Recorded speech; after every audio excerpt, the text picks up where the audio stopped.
ನಮಸ್ಕಾರ ಸ್ನೇಹಿತರೆ, ಅಕ್ಷಯ ತೃತೀಯದಂದು ರಾಶಿಗನುಸಾರ ಈ ವಸ್ತುಗಳನ್ನು ದಾನ ಮಾಡಿ. ಆರ್ಥಿಕ ಸಮಸ್ಯೆಗಳು ಹತ್ತಿರ ಸುಳಿಯಲ್ಲ ಎನ್ನುತ್ತೆ ಜ್ಯೋತಿಷ್ಯ ಶಾಸ್ತ್ರ. ಅಕ್ಷಯ ತೃತೀಯ ಹಬ್ಬವನ್ನು ಪ್ರತಿ ವರ್ಷ ಶುಕ್ಲ ಪಕ್ಷದ 3ನೇ ತಿಥಿಯಂದು ಆಚರಿಸಲಾಗುತ್ತದೆ. ಈ ವರ್ಷ ಮೇ 10 ಅಂದರೆ ಇಂದು ಶುಕ್ರವಾರ ಅಕ್ಷಯ ತೃತೀಯ ಶುಭ ಸಮಯ ಮುಂಜಾನೆ 4:17ಕ್ಕೆ ಪ್ರಾರಂಭವಾಗಿದೆ. ಇದು ಮೇ 11ರಂದು ಮಧ್ಯಾಹ್ನ 2:50ಕ್ಕೆ ಕೊನೆಗೊಳ್ಳುತ್ತದೆ. ಚಿನ್ನ ಮತ್ತು ಬೆಳ್ಳಿಯನ್ನು ಖರೀದಿಸಲು ಈ ಸಮಯ ಅನುಕೂಲಕರವೆಂದು ಪರಿಗಣಿಸಲಾಗುತ್ತದೆ. ಅಕ್ಷಯ ತೃತೀಯದಂದು ಅನೇಕ ಜನರು ಚಿನ್ನ ಮತ್ತು ಬೆಳ್ಳಿ ಖರೀದಿಸುವುದು ವಾಡಿಕೆ ಇದೆ. ಅಲ್ಲದೆ ಒಳ್ಳೆಯ ಕಾರ್ಯಗಳನ್ನು ಮಾಡಲು ಇದು ಅತ್ಯಂತ ಮಂಗಳಕರ ದಿನವಾಗಿದೆ. ಈ ಮಂಗಳಕರ ದಿನದಂದು ಹೊಸ ಉದ್ಯೋಗಗಳು ಮತ್ತು ಹೊಸ ವ್ಯವಹಾರಗಳನ್ನು ಪ್ರಾರಂಭಿಸುವುದು ಇದೆ. ಜ್ಯೋತಿಷ್ಯ ಶಾಸ್ತ್ರದ ಪ್ರಕಾರ ಅಕ್ಷಯ ತೃತೀಯ ದಿನದಂದು ಚಿನ್ನ, ಬೆಳ್ಳಿ ಮತ್ತಿತರ ಅಮೂಲ್ಯ ವಸ್ತುಗಳನ್ನು ಖರೀದಿಸಲಾಗುತ್ತದೆ. ಅಲ್ಲದೆ ದಾನ ನೀಡುವುದರಿಂದ ಉತ್ತಮ ಫಲಿತಾಂಶ ದೊರೆಯುತ್ತದೆ ಎಂದು ನಂಬಲಾಗುತ್ತದೆ. ಹಾಗಾದರೆ ಯಾವ ರಾಶಿಯವರು ಇಂದು ಯಾವ ವಸ್ತುಗಳನ್ನು ದಾನ ಮಾಡಿದರೆ ಉತ್ತಮ ಎಂದು ತಿಳಿದುಕೊಳ್ಳೋಣ ಬನ್ನಿ ಸ್ನೇಹಿತರೆ. ಅದಕ್ಕೂ ಮುಂಚೆ ಯಾರೆಲ್ಲ ನಮ್ಮ ಚಾನಲ್ಗೆ ಸಬ್ಸ್ಕ್ರೈಬ್ ಮಾಡದೆ ನೋಡ್ತಾ ಇದ್ದೀರಾ, ದಯವಿಟ್ಟು ನಮ್ಮ ಚಾನಲ್ಗೆ ಸಬ್ಸ್ಕ್ರೈಬ್ ಮಾಡಿಕೊಳ್ಳಿ ಸ್ನೇಹಿತರೆ. ಹಾಗೆ ನೀವು ಕೂಡ ಲಕ್ಷ್ಮಿಯ ಭಕ್ತರಾಗಿದ್ದರೆ ವಿಡಿಯೋಗೊಂದು ಲೈಕ್ ಕೊಟ್ಟು ಓಂ ಧನಲಕ್ಷ್ಮಿ ನಮಃ ಎಂದು ಕಮೆಂಟ್ ಮಾಡಿ ಸ್ನೇಹಿತರೆ. ಮೊದಲನೇದಾಗಿ ಮೇಷರಾಶಿ. ಮೇಷರಾಶಿಯವರು ಅಕ್ಷಯ ತೃತೀಯದಂದು ಕೆಂಪು ಬಣ್ಣದ ವಸ್ತುಗಳನ್ನು ಅಥವಾ ಕೆಂಪು ಬಣ್ಣದ ಬಟ್ಟೆಗಳನ್ನು ಖರೀದಿಸಬೇಕು. ಇದನ್ನು ದಾನ ಮಾಡುವುದರಿಂದ ನೀವು ಜೀವನದಲ್ಲಿ ಆರ್ಥಿಕ ಅಭಿವೃದ್ಧಿ, ಶಾಂತಿ, ನೆಮ್ಮದಿಯನ್ನು ಪಡೆಯಬಹುದು. ಎರಡನೇದಾಗಿ ವೃಷಭ ರಾಶಿ.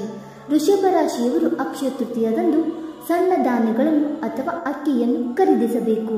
ಇದನ್ನು ಅಗತ್ಯ ಇರುವವರಿಗೆ ದಾನ ಮಾಡಬೇಕು. ಇದರಿಂದ ನಿಮ್ಮ ಕುಟುಂಬ ಜೀವನದಲ್ಲಿ ಸಂತೋಷ ಮತ್ತು ಸಂಪತ್ತನ್ನು ಹೆಚ್ಚಾಗುತ್ತದೆ. ಮೂರನೇದಾಗಿ ಮಿಥುನ ರಾಶಿ. ಮಿಥುನ ರಾಶಿಯವರು ಅಕ್ಷಯ ತೃತೀಯದಂದು ಹೊಸ ಬಟ್ಟೆಗಳನ್ನು ಖರೀದಿಸಬೇಕು. ಸಾಧ್ಯವಾದಷ್ಟು ಅಗತ್ಯ ಇರುವವರಿಗೆ ದಾನ ಮಾಡಬೇಕು. ಇದರಿಂದ ಜೀವನದಲ್ಲಿ ಎಂದಿಗೂ ಸಮಸ್ಯೆ ಬರುವುದಿಲ್ಲ. ಒಂದು ವೇಳೆ ಬಂದರೂ ನಿಮಗೆ ಅವುಗಳನ್ನು ನಿಭಾಯಿಸುವ ಶಕ್ತಿ ಒಲಿಯಲಿದೆ. ನಾಲ್ಕನೇದಾಗಿ ಕರ್ಕಾಟಕ ರಾಶಿ.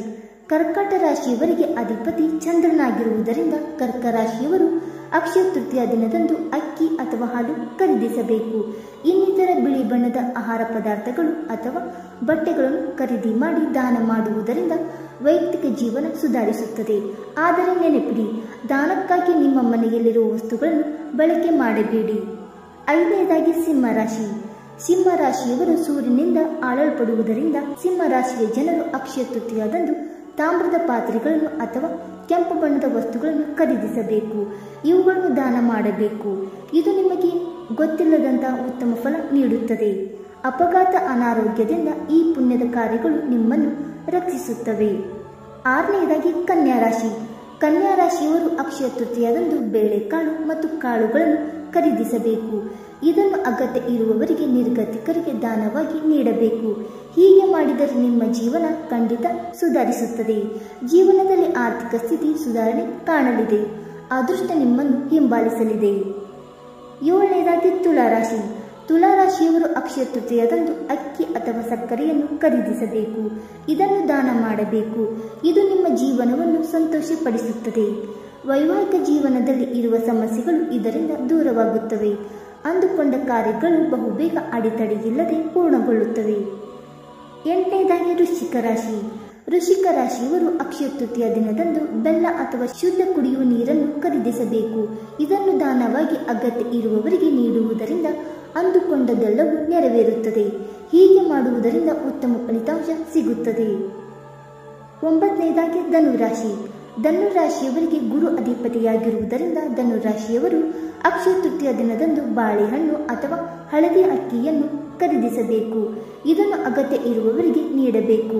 ಹೀಗೆ ಮಾಡಿದರೆ ಒಳ್ಳೆಯ ಫಲಿತಾಂಶ ಸಿಗುತ್ತದೆ.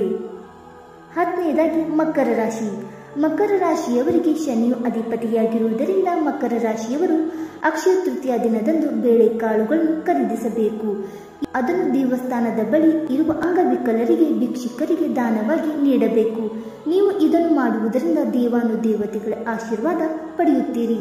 ನಿಮ್ಮ ಜೀವನದಲ್ಲಿ ಎಂದಿಗೂ ಹಣದ ಸಮಸ್ಯೆಗಳು ಆಗಮಿಸುವುದಿಲ್ಲ. 11ನೇದಾಗಿ ಕುಂಭರಾಶಿ. ಕುಂಭರಾಶಿಯ ಅಧಿಪತಿ ಶನಿಯಾಗಿರುವುದರಿಂದ ಕುಂಭರಾಶಿಯವರು ಅಕ್ಷಯ ತೃತೀಯ ದಿನದಂದು ಕಪ್ಪು ಎಳ್ಳು ಅಥವಾ ಕಪ್ಪು ಬಣ್ಣದ ಬಟ್ಟೆಗಳನ್ನು ಖರೀದಿಸಬೇಕು. ಇದನ್ನು ದಾನ ಮಾಡುವುದರಿಂದ ಅಂದುಕೊಂಡ ಕೆಲಸಗಳು ಸುಲಭವಾಗಿ ನಡೆಯುತ್ತವೆ. ಇನ್ನು ಕೊನೆಯದಾಗಿ ಮೀನರಾಶಿ.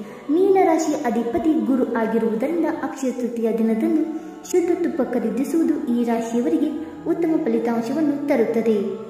ತುಪ್ಪ, ಆರೋಗ್ಯಕರ ಪದಾರ್ಥಗಳನ್ನು ಮೀನರಾಶಿಯವರು ಈ ಅಕ್ಷಯ ತೃತೀಯದಂದು ದಾನವಾಗಿ ನೀಡುವುದರಿಂದ ಆರೋಗ್ಯ ಸಮಸ್ಯೆಗಳು ದೂರವಾಗುತ್ತವೆ. ಸ್ನೇಹಿತರೆ, ಈ ಮಾಹಿತಿ ನಿಮಗೆ ಇಷ್ಟವಾಯಿತಾ? ಇಷ್ಟವಾಗಿದ್ದರೆ ವಿಡಿಯೋಗೊಂದು ಲೈಕ್ ಮಾಡಿ, ಶೇರ್ ಮಾಡಿ, ಕಮೆಂಟ್ಸ್ ಮಾಡಿ ಸ್ನೇಹಿತರೆ. ಹಾಗೆ ವಿಡಿಯೋ ನೋಡಿದ್ದಕ್ಕಾಗಿ ಧನ್ಯವಾದಗಳು. Thank you so much.